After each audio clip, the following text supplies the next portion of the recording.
Hi, this is Reddit Confessions channel. Ever feel like you've stumbled into someone else's scene? Like you're a guest in a life that doesn't belong to you? That was me. Thursday night, 9:14 p.m. Rooftop of the Marlow Ridge Hotel. I remember the time because I checked my watch for the 6th time. It had been almost an hour since I spoke to my wife. Her name's Layla. Layla Montgomery.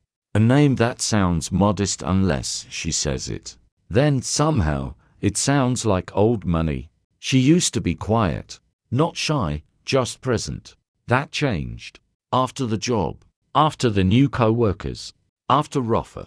Inside jokes I wasn't part of. Perfumes that didn't live at our house. Late meetings. Hello greetings. The invite came that morning. You should come, she said. It's a mixer for the new partner. Kind of a big deal, Roffa. She mentioned him more often than I liked. Said he looked like someone from a moody European film. I said yes, obviously. What kind of husband says no to it's important? I wore khakis, loafers, a button down. Looked like I was interviewing for something I didn't understand. Everyone else looked curated, effortless. Layla introduced me. This is Max, she smiled. Not my husband Max. Just Max. A guy nodded at me without eye contact. Another asked what I did. When I said data compliance, he turned away mid-sentence. Layla vanished after that. No goodbye. No be right back. Just a smooth walk toward the velvet booth where Roffa was seated. She leaned in. Whispered. He laughed. She stayed. I stood alone and touched drink in hand. A woman passed me and muttered, thought he came alone. I don't think I was meant to hear that. I left. No scene. No note. Just silence. The doorman gave me a pitying look as I walked out. 10 minutes later, in the garage, my phone lit up. One text, come back please. After a whole evening of being invisible, I was suddenly wanted. I stared at it. Didn't reply. Didn't delete it either.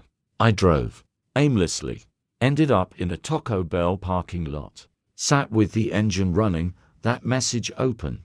Come back please. What haunted me was the timing. 9 minutes after I left. Not 3. Not 30. 9, like something happened. Or was about to. A sick thought surfaced. Did I interrupt something? Was I never meant to be there? When I got home, Layla wasn't there. Winnie, our dog, didn't bark. Just tilted her head like it returned from the wrong day. I grabbed a blanket and crashed on the couch. Couldn't sleep. Mind racing. Body stiff. At 3:40 a.m., the door clicked. I opened one eye.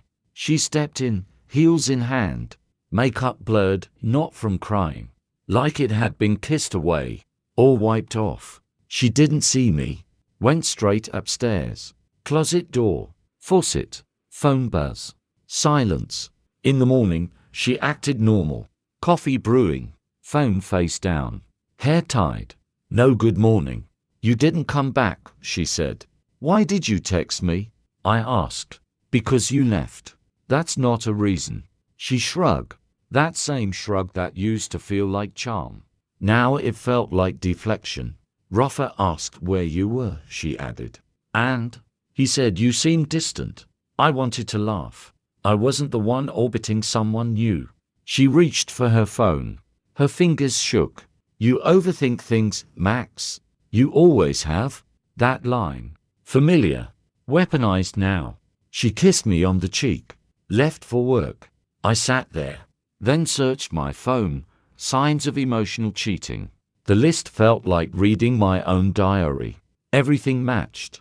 And then I remembered the man on the patio. Silver jacket. Phone in hand. Not drinking. Not mingling. Just recording. Watching. As I passed him that night, he said, rough night, huh? He wasn't being sarcastic. He knew. Later that day, I opened Layla's old MacBook. My Apple, it was still logged in. Not spying. Just verifying. I checked the airdrop history. One video. From Mr. Guest 05. Dated the night of the mixer. I opened it. Layla. Laughing, Roffa. brushing something invisible from her neck. She didn't flinch. Then a whisper. Then her neigh. His hand. She didn't stop it. I closed the laptop. That man, silver jacket, he sent it. Why? Warning. Favor. I needed answers. I drove back to the hotel. There he was. Same man. Same spot. Different night. You came back, he said. Took you long enough. Who are you? Name's Eli. I do media. Sometimes I just watch. I didn't shake his hand. Your wife's interesting, he added. Moves like she doesn't think anyone's watching. Why send me the video? Because Rafe's not new at this. And she's not the first. Then he asked, did she mention the trip to Miami? What trip? He smiled. Exactly. He pulled out his phone. Showed me another clip. Hotel room. Blurred faces. A blouse I recognized. Her laugh. No explicit action. But you didn't need to see more. The body language was a confession. What do you want? I asked. Nothing, he said. Just figured you should know. Then he vanished into the city. That night, she offered takeout. Thai or sushi? I declined.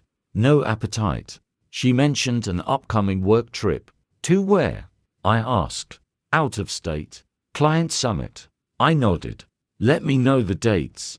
She left 2 days later. Said it was work. I checked the flight info she left open. Destination, Miami. Boutique beachfront resort. Same one Rafa had posted about weeks earlier. She didn't change her tablet password. I saw everything. She packed like she was going on vacation. Tried on necklaces I'd never seen. New perfume. Light. Playful. She hesitated before leaving. Like she wanted to say something. I just watched her. She smiled faintly. I'll call when I land. I didn't respond. But I didn't stay behind either. I'd already booked a separate flight. Left a day early. At the airport, I waited. Watched Terminal C. Saw her arrive. She looked free. Rafa met her outside. Hugged her low. Opened the car door. I followed in a rental. They checked in together. No briefcases. No colleagues. Champagne at the desk. Later, I left a note for Rafa. Not Layla. Just him. By 8 p.m., I received a text from an unknown number. You're making a mistake. Let her go. She's not yours anymore. I didn't reply. Because now I understood. They never expected me to react. They bet on my silence. They lost. When she got back, she brought me a gift. A linen shirt. Tag still on. I held it. Didn't thank her. She asked if I was okay. Tired, I said. She didn't push. Which told me everything. While she was gone, I wasn't idle. I was investigating. Found a lease agreement in her name. Luxury apartment. Move-in date next month. Emergency contact, Rafa. They weren't just sneaking around. They were preparing. She hadn't even told me she was leaving. Then Eli called.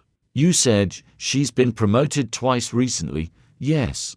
No degree. No corporate background. No. She's not being rewarded.